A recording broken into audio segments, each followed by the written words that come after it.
ಭಾರಿ ಗಾತ್ರದ ಹೆಬ್ಬಾವು ಪ್ರತ್ಯಕ್ಷವಾದ ಘಟನೆ ಚಾಮರಾಜನಗರ ಜಿಲ್ಲೆಯ ಮುರುಟಿ ಪಾಳ್ಯದಲ್ಲಿ ನಡೆದಿದೆ. ವೆಂಕಟರೆಡ್ಡಿ ಅನ್ನೋರ ಜಮೀನಿನಲ್ಲಿದ್ದ ಹೆಬ್ಬಾವನ್ನ ಸ್ನೇಕ್ ಮಹೇಶ್ ರಕ್ಷಿಸಿದ್ದಾರೆ. ಚಾಮರಾಜನಗರ ಜಿಲ್ಲೆಯ ಯಳಂದೂರು ತಾಲೂಕಿನ ಬಿಆರ್ಟಿ ಅರಣ್ಯ ಸಮೀಪದಲ್ಲಿರುವಂತಹ ದಾಸನಹುಂಡಿ ಗ್ರಾಮದ ವೆಂಕಟರಂಗಶೆಟ್ಟಿ ಎಂಬುವರ ಫಾರ್ಮ್ನಲ್ಲಿ ಬೃಹತ್ ಆಕಾರದ ಹೆಬ್ಬಾವು ಕಾಣಿಸಿಕೊಂಡಿತ್ತು.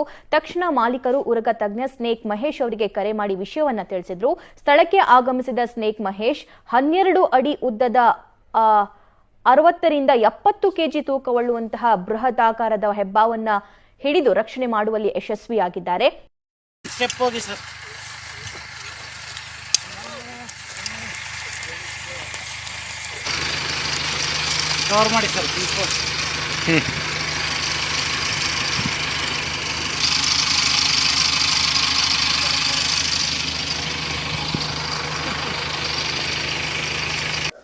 ನಮಸ್ಕಾರ ದೊಡ್ಡವ್ರೆ, ಎಲ್ಲ ಹೇಗಿದ್ದೀರಾ? ಎಲ್ಲರೂ ಚೆನ್ನಾಗಿದ್ದೀರಾ ಅಂತ ತಿಳ್ಕೊಂಡು ಇವತ್ತಿನ ವಿಡಿಯೋನ ಶುರು ಮಾಡ್ತಾ ಇದೀನಿ. ಹಾಗೆ ವಿಡಿಯೋ ಶುರು ಮಾಡಕ್ ಮೊದಲು ಯಾರೆಲ್ಲ ನಮ್ಮ ಚಾನಲ್ಗೆ ಇನ್ನ ಸಬ್ಸ್ಕ್ರೈಬ್ ಮಾಡಿಲ್ಲ ದಯವಿಟ್ಟು ಸಬ್ಸ್ಕ್ರೈಬ್ ಮಾಡಿ ಸಪೋರ್ಟ್ ಮಾಡಿ ಅಂತ ಕೇಳ್ಕೊಳ್ತಾ ಇದೀನಿ. ಗುರು, ಇವತ್ತಿನ ದಿನಗಳಲ್ಲಿ ಹಾವು ಅಂದ್ರೆ ಜನ 6 ಮಾರ್ ದೂರ ಓಡ್ತಾರೆ ಅಂತ ಹಾವುಗಳ ರಕ್ಷಣೆಗೆ ಅಂತ ನಮ್ಮ ಜೊತೆನೆ ಒಬ್ರು ಸ್ನೇಹಿತರಿದ್ದಾರೆ.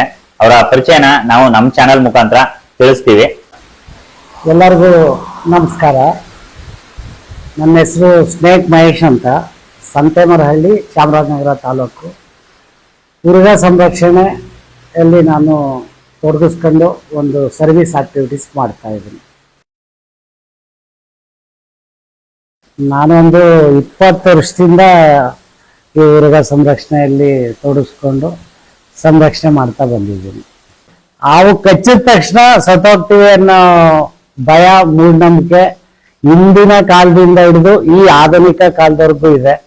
ಈ ರೀತಿ ಇರುವಾಗ ಮನೆಯಲ್ಲಿ ಯಾರೂ ಸಪೋರ್ಟ್ ಕೊಡಲ್ಲ. ತುಂಬಾನೇ ಕಷ್ಟ ಆಯಿತು ಸ್ಟಾರ್ಟಿಂಗ್ ಅಂತೂ.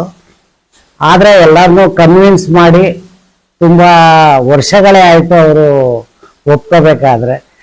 ಈಗ ಅವ್ರಿಗೇನೆ ಖುಷಿ, ಇಷ್ಟೆಲ್ಲ ನೇಮ್ ಮಾಡಿದ್ದೀವಿ, ಇಷ್ಟೆಲ್ಲ ಸರ್ವಿಸ್ ಮಾಡ್ತಾರೆ, ಹೋದ್ರೆ ಗುರುತಿಸ್ತಾರೆ ನಮ್ಮ ಹಸ್ಬೆಂಡ್ನ. ನನಗೆ ಒಬ್ಬಳೇ ಮಗಳು, ಅವಳು ಕೂಡ ನಿಮ್ಮಪ್ಪ ಸ್ನೇಕ್ ಚೆಲ್ಲ ಮಾಡ್ತಾ ಇರ್ತಾರಂತೆಲ್ಲ ಯೂಟ್ಯೂಬಲ್ಲೆಲ್ಲ ನೋಡ್ತೀವಿ. ತುಂಬ ಖುಷಿ ಆಗುತ್ತೆ. ನಿಜಕ್ಕೂ ನೀನು ಅವ್ರ ಮಗಳು ಅಂದರೆ ನಮಗೂ ಒಂಥರ ಖುಷಿ ಆಗುತ್ತೆ, ನೀನು ನಮ್ಮ ಫ್ರೆಂಡು ಅಂತ ಹೇಳಲಿಕ್ಕೆ ಅಂತ. ಅದರಿಂದ ಈಗ ಅವ್ರಿಗೂ ತುಂಬ ಖುಷಿ ಇದೆ. ಸ್ಟಾರ್ಟಿಂಗ್ ಸ್ವಲ್ಪ ಹೆದರ್ತಾ ಇದ್ರು ಅಷ್ಟೇ. ಆ್ಯಕ್ಚುಲಿ ಸ್ಪೋರ್ಟ್ಸಲ್ಲಿ ತುಂಬ ಇಂಟ್ರೆಸ್ಟ್ ಇತ್ತು. ಆ ಸ್ಪೋರ್ಟ್ಸಲ್ಲಿ ಏನಾರು ಅಚೀವ್ ಮಾಡಬೇಕು ಅಂತ ಅಂದ್ಕೊಂಡಿದ್ದೆ. ನಮ್ಮ ಫಾದರ್ ಅಗ್ರಿಕಲ್ಚರು ಜೊತೆಗೆ ಅವರು AEO ಆಗಿದ್ರು. ಈಗ BO ಇದೆಯಲ್ಲ, ಅಸಿಸ್ಟೆಂಟ್ ಎಜುಕೇಷನಲ್ ಆಫೀಸರ್ ಅಂತ.